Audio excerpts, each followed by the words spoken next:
Hi, I'm Eric from Simply Elegant Home Cooking. Today I'm going to be preparing one of my favorite things in the kitchen. I'm going to be making an Italian-themed charcuterie board. Now, when you make a charcuterie board, you don't have to make it region-specific. You can feel free to mix and match. There really are no hard, fast rules, but I'm going to show you some of the basic rules that I follow that I just prefer to use to make sure that your board comes out nice and balanced. So stick around. This is really easy to make, and it's going to impress your guests. What I really like about this, you can serve it at parties and get-togethers, and it's going to free you up in the kitchen. When you put this out maybe 30 minutes to an hour ahead of time before you serve your main course, it's going to keep your guests satisfied, and they're not going to be wondering when the dinner is going to be served because they're going to enjoy this so much. Stick around, I'll show you how it's done.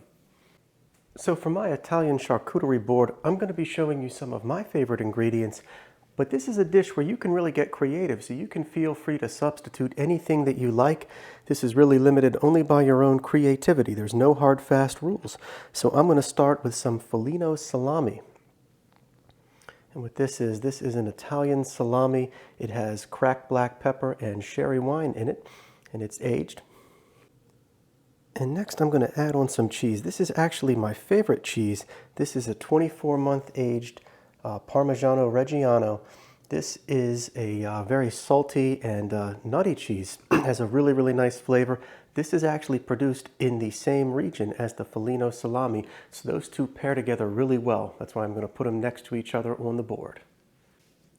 For any charcuterie board, you do always want to serve it with some type of bread. It can be either toasted or untoasted, and or crackers. Now my favorite, especially with an Italian board, is to use some charred bread. With this, I just lightly drizzled it with some extra virgin olive oil and a pinch of salt, baked it in the oven. And regardless of what kind of flavor you're going for your charcuterie board, you want to make sure to use a variety of flavors in the meat. So next I'm going to go on with some spicy soppressata. This is a much more spicy salami. This is flavored with red peppers and a variety of other herbs and garlic. And in addition to the variety on the actual meat itself, I like to add a little bit more variety. Since we have some toasted bread, I like to also use crackers as well. Now I'm using some Italian crackers that I found in the Italian section of the supermarket, but you can use any type. The flat ones work really well too. I would recommend that you go with something fairly neutral flavored. You don't want a lot of herbs and other flavors in your bread or your crackers because it's going to compete too much with all of the flavors on the charcuterie board. Now you also want to be sure to include at least a couple items that are spreadable. One option is to use a soft cheese, like a blue cheese. Now I'm not a fan, I don't like them. If you like them, feel free to use them on your board, but I'm going to go with a couple different options. I'm going to go with some pesto. Now this is actually a recipe I did on my channel. There's a link below. This is a pistachio pesto, but really any type you can use. I mean, the traditional is pine nuts, which works well too. You can make homemade or use a high quality store-bought. And I'm also going to go on with some andouja. Now this you may or may not be able to find. This is becoming a lot more popular. It is a spreadable salami. It has Calabrian chili peppers to give it quite a bit of heat. And you want to be sure to add some items that have a salty, briny quality too. One option is olives, which is my favorite. Now I'm using green Castelvetrano olives. These are Italian. You can use whatever you like though. Really any variety of olives go well. And I'm also going to use some pepperoncinis. Now that's not an item that most people are familiar really with buying at the store. If you've had those, you probably had them in a Papa John's pizza box, but if you have a nice Italian section in your supermarket, you can find those. They come in a jar brine, so you can keep them in your fridge for long periods of time. Another one of my absolute favorite items to go on this board is 24-month aged prosciutto di Parma. Now this pairs really well again with the Parmigiano Reggiano cheese that is actually produced in that same region in Italy. Okay, so at this point we are really just rounding out the charcuterie board, filling in any empty spaces. Now I like to use a variety of both store-bought items as well as prepared. So I'm going to also add some honey roasted almonds with fresh rosemary.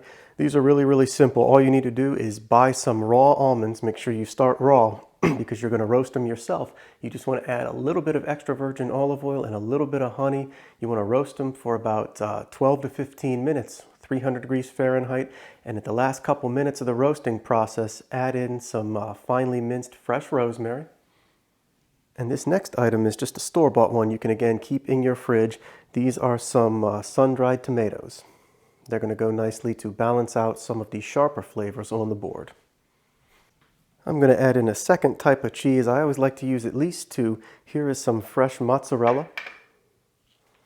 I had a little bit of leftover pistachios. I didn't use them all in the pesto, so I'm going to add some of the leftovers here in this empty space. And you always want something sweet as well. Now we have those honey roasted almonds, but I also like to add some fresh fruit. So I'm going to go in with some grapes and finally some blackberries. Now you don't have to use these specific fruits. You can use whatever looks good at the supermarket. And you just want to use these to fill in any of that extra space. And it should look a little something like that. And if you want to know what to pair this with, a sparkling wine goes really, really well. I'm using some Prosecco, which is a sparkling wine made in Italy. But you can use any type you like. That goes just really, really well with this. Okay, so everything is served. What I usually like to do is just mix and match a little bit of everything. Not all at once because there's too many things. So I'm going to go in with just a little bit of that pesto. A lot of times what I do is I'll use something that's spreadable. I'm going to go on with a little bit of that cheese and a little bit of this Foligno salami.